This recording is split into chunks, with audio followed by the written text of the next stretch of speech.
Jalan panjang menuju perdamaian. Rusia dan Ukraina kembali duduk bersama di Istanbul. Di tengah perang, sebuah upaya damai. Lebih dari 3 tahun setelah invasi besar-besaran Rusia ke Ukraina pada bulan Februari tahun 2022, dunia akhirnya menyaksikan secercah harapan dalam bentuk pembicaraan damai langsung antara kedua negara yang berseteru.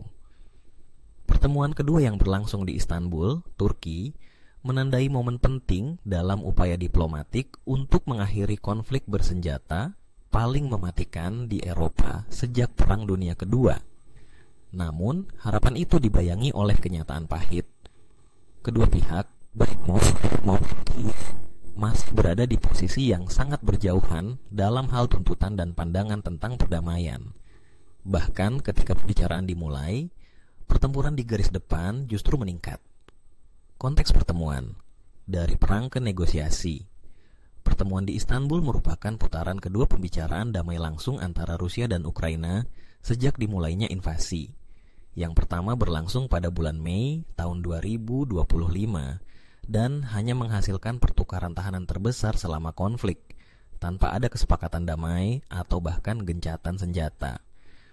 Kali ini, Ukraina yang sempat diragukan kehadirannya akhirnya memastikan partisipasi melalui pernyataan resmi Presiden Volodymyr Zelensky.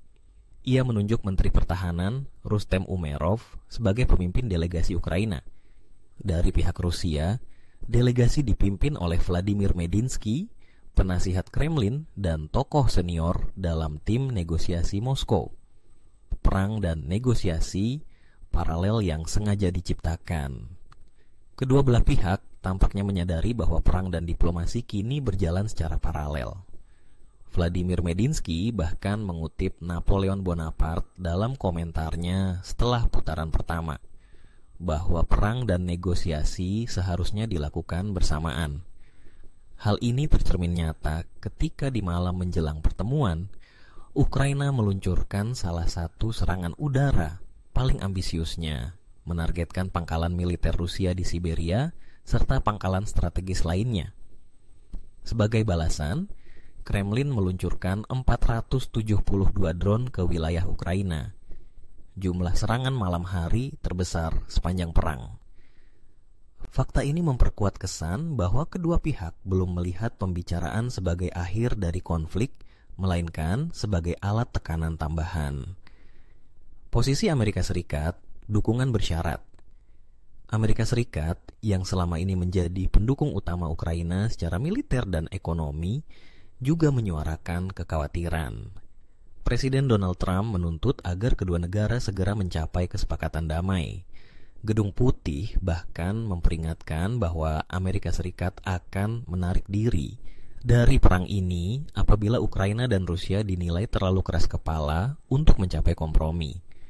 Pernyataan ini mencerminkan pergeseran dalam kebijakan luar negeri Washington yang menginginkan resolusi cepat dan tidak ingin terseret lebih dalam ke dalam konflik yang tak berujung. Utusan Presiden Trump, Keith Kellogg, menyampaikan bahwa pembicaraan di Istanbul akan dihadiri oleh perwakilan dari Amerika Serikat, Inggris, Prancis, dan Jerman. Namun, tingkat partisipasi masing-masing negara masih belum jelas. Ukraina sendiri menyertakan wakil menteri luar negeri serta sejumlah pejabat militer dan intelijen dalam delegasinya. Isi dokumen dan tuntutan dari kedua pihak. Di antara perkembangan penting dalam pertemuan ini adalah pertukaran dokumen antara kedua belah pihak yang berisi usulan masing-masing untuk mencapai perdamaian. Menurut dokumen Ukraina yang bocor ke media dan dikonfirmasi oleh Reuters, terdapat beberapa poin krusial dalam usulan Kiev. Tidak ada batasan kekuatan militer Ukraina pasca perjanjian damai. Penolakan atas pengakuan internasional terhadap klaim kedaulatan Rusia atas wilayah Ukraina yang telah direbut. Tuntutan pembayaran ganti rugi oleh Rusia atas kerusakan dan korban yang timbul akibat perang. Garis depan saat ini akan dijadikan titik awal negosiasi mengenai wilayah.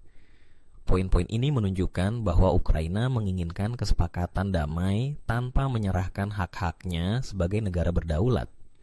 Sebaliknya, Rusia masih berpegang pada tuntutan yang diajukan Presiden Vladimir Putin setahun sebelumnya, yakni Ukraina harus meninggalkan ambisi bergabung dengan Pakta Pertahanan Atlantik Utara (NATO).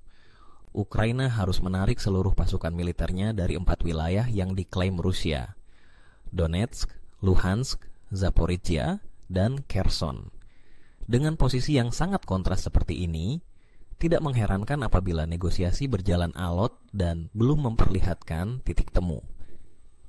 Situasi di lapangan, eskalasi tanpa henti.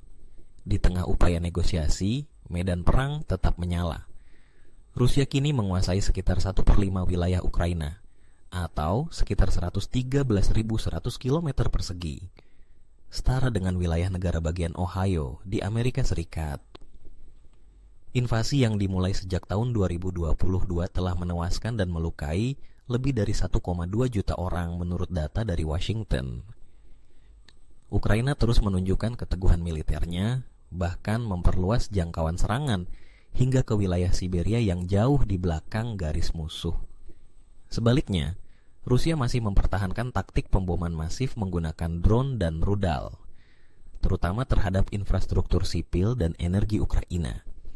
Strategi Putin, memorandum dulu, gencatan senjata. Kemudian, Presiden Putin sendiri telah menolak tuntutan untuk segera melakukan gencatan senjata.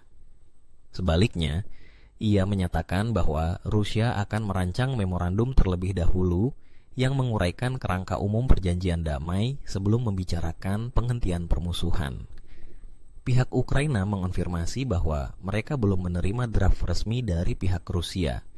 Meskipun Medinsky menyatakan bahwa Moskow telah menerima draft dokumen dari Ukraina dan akan memberikan tanggapan pada hari Senin.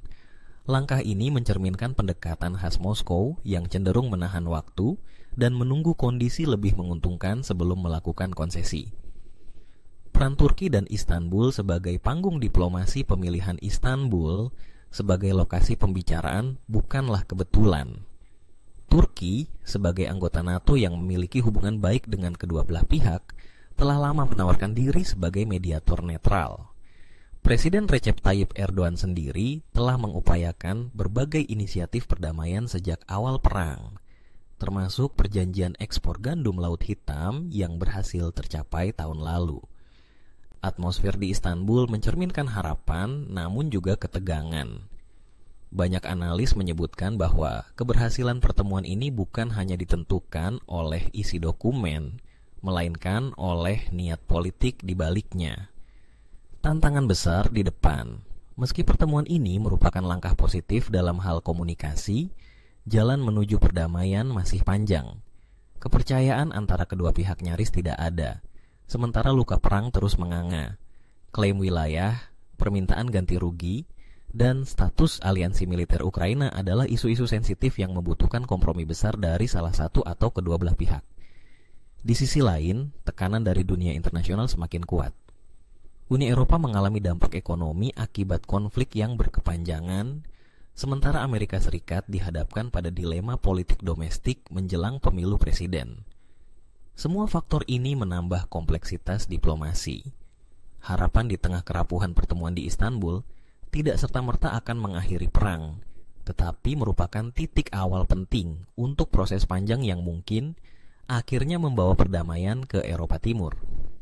Baik Rusia maupun Ukraina kini berada di titik krusial, melanjutkan perang yang semakin mahal secara ekonomi dan kemanusiaan, atau menemukan titik kompromi meskipun dengan risiko politik yang tinggi. Presiden Trump menyebut Putin gila dan mengkritik Zelensky secara terbuka, namun pada saat yang sama menegaskan keyakinannya bahwa perdamaian dapat dicapai. Bila kedua pemimpin tidak mampu mengambil langkah berani menuju kompromi, sejarah akan mencatat pertemuan ini hanya sebagai episode lain dari kegagalan diplomasi di tengah darah dan peluru. Namun, jika kedua belah pihak mulai menanam kepercayaan, meskipun kecil, maka mungkin di masa depan dunia bisa menyaksikan berakhirnya konflik ini.